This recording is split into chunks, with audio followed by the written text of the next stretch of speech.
এই কিরে, এই বাঁদর, বাঁদর মতিন, এই বাঁদর কাফের জানোয়ার ভূত বাঁদর, এই কাফের, হ্যাঁ হারামটা হালাল হয়ে গেছে, বাজনা করছিস কেমন দেখ না, লেচে লেচে বাজনা করছে আর চুম মেরে বসে বসে কি দেখছে, ওটা বাঁদর হালাল হয়ে গেছে। এই বাঁদর মতিন, বাঁদর মতিন, এই অশিক্ষিত ভূত, এই জাহান্নামার কাঠ, এই জাহান্নামার কাঠ কাফের, কাফের, হ্যাঁ হারামটা হালাল হয়ে গেছে, বাজনাটা হালাল হয়ে গেছে, হ্যাঁ যাচ্ছে হাড়মায় মমতা। ওখানে প্রশ্ন করুন, জিজ্ঞাসা করুন, আমাদের ভোটগুলো ধ্বংস করলেন কেন, আমাদের জীবনটা বরবাদ করে দিলেন কেন, আমাদের ভোট আয়া ভোট, আমাদের নিজস্ব মানে ভোটের অধিকার, সংবিধান আইন অনুযায়ী ভোট, আমরা ভোটার, হ্যাঁ আমাদের ভোট পাওনা ভোট আপনারা বন্ধ করলেন কেন, তার জবাব আপনাকে দিতে হবে। কি মিথ্যে পাঠাকে ধরুন, এই মুখ্যমন্ত্রীকে হাড়ুয়ায় আপনারা ধরুন, ওই মতিন ফতিন থাকবে সামনে ধরুন, হ্যাঁ তার জবাব দিতে হবে। জবাব দেওয়ার ক্ষমতায় মমতা ব্যানার্জি নেই বলে দিচ্ছি। তখন এড়িয়ে উড়িয়ে ঘুরিয়ে কি বলবে, এই বিজেপি করেছে, বিজেপি সব বিজেপি দায়ী, এই কথা বলে এড়িয়ে যাবে। ওই এড়িয়ে গেলে হবে, বাংলার কোটি কোটি মানুষ তোমাকে চিনে দিয়েছে, তার জবাব দেওয়ার জন্যে ভোটে তৈরি হয়ে আছে।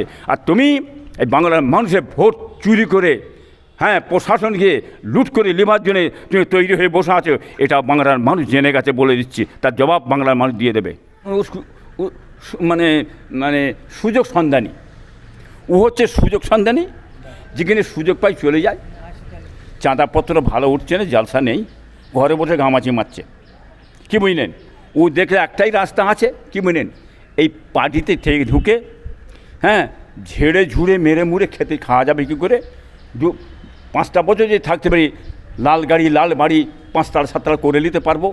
এই আগে সব যে নেতারা করেছে, সেই জন্য উনি সুযোগ ঢুকেছেন। আর উনিই বলছেন, হ্যাঁ যে কথাগুলো বলেছেন, হ্যাঁ উনি এখন সেই দলে সেই ঢুকেছে, বুঝলেন না। উনি বলছেন, হ্যাঁ মমতা ব্যানার্জি আরএসএস নয়, এই সব বলছে, যারা বলছে ও তো আরএসএস কি জ্ঞানটা ওর কিছু আছে, মূর্খর জ্ঞান আছে, মূর্খ ভূত, অশিক্ষিত বাঁদর জানোয়ার বর্বর কোথাকারে, হ্যাঁ এই ডাল উড়াল করে লাম মেরে মেরে বেড়ায় বাঁদরের, হ্যাঁ ও কোন খাদে হয়েছে বলতে পারছি না জানোয়ার, হ্যাঁ কিরকম জানোয়ার, ও কিরকম অশিক্ষিত, হ্যাঁ মমতা আরএসএস নয়, হ্যাঁ মোহন ভগবত ওই জানোয়ারটা ভেড়া বাঁদর, মোহন ভগবতটা কে জিজ্ঞেস করে দেখিয়া, মোহন ভগবত হচ্ছে আরএসএসের মূল পান্ডা, হ্যাঁ আরএসএস বলেছে, মোহন ভগবত বলেছে মমতাকে মা দেবী দুর্গা, এই কথাটা মোহন ভগবত বলেছে, কি বুঝলেন। মমতা হচ্ছে পশ্চিমবাংলায়, হ্যাঁ আমাদের দুর্গা দেবী, অতএব ওর হাত করে আমরা পশ্চিমবাংলায় আসতে পেরেছি।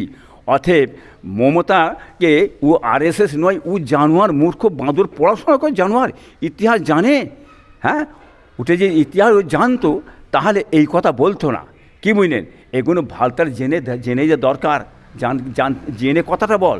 অতএব মমতা হচ্ছে এবারে ওর আরএসএস নয়, পুরনো আরএসএস, মমতা বলেছেন না পুরনো আরএসএস কথা বলেছে, সেই পুরনো আরএসএস হচ্ছে মমতা ব্যানার্জি, কি বলেন। একবারই কঠিন জিনিস, এরা যে এজেন্ডার মধ্যে যে কঠিন জিনিস লেখা আছে, ও মূর্খ কি জানে, ও তো পার্টিতে ঢুকে গেছে, ও পা চাটা তো কুত্তা, চটি চাঁটা, মমতার চটি চাঁটা হয়ে গেছে, যখন মাথা বিকিয়ে দিয়েছে, ও তো মমতার চটি চাঁটা, পা চাঁটা। এখন মমতা তো হয়ে দিই না এগুলো বলি, তাহলে তো আমার মানে মানে সুযোগ সুবিধা পাবো কী করে, হ্যাঁ তাহলে আমাকে ভালোবাসবে কী করে, মাথায় হাত ধরে ঝেড়ে ঝুড়ে তো নিতে হবে নাকি। এই জন্যেই তো ও বলছে, কি ওই মূর্খর কথা নেবেন না, ওই বেইমান কাফের মতিনটার কথা নেবেন, জানোয়ার ভূত বাঁদর কাফের, ও তো বলেছে লা ইলাহা ইল্লাল্লাহ আব্দুল মতিন রসুল্লাহ বলেছে, তো ওই তো বলেছে নবীরা ভিখারির বাচ্চা, নবীদের সাহাবার বাপেরা কাফের রক্ত, এই কথা বলে কাফের হয়ে গেছে, তো তো কাফের ফতোয়া দিয়েছে, ফতোয়া দিয়েছে বড় মানা আল্লামা আবু বকর সাহেব কাফের ফতোয়া দিয়েছে, এনায়েতুল আব্বাসী কাফের ফতোয়া দিয়ে দিয়েছে, হ্যাঁ কফিলুদ্দিন ওকে কাফের ফতোয়া দিয়ে দিয়েছে মতিনকে কাইয়ুমকে। অর্থাৎ কাফের কথা কী বলছে, ওদের সঙ্গে কী আছে, হ্যাঁ এইসব আমাদের নীতি আদর্শ লড়াই, ওর নীতি আদর্শ আছে কিছু, ওদের নীতি আদর্শ নীতি উডাল করে বেড়াই ওরা, কী বুঝলেন। সুযোগ সুবিধে লজ্জা করা উচিত, যে মুখে বলেছিস, হ্যাঁ চলবে না হারাম, এই কিরে হালালটা হারাম হয়ে হারামটা হালাল হয়ে গেছে।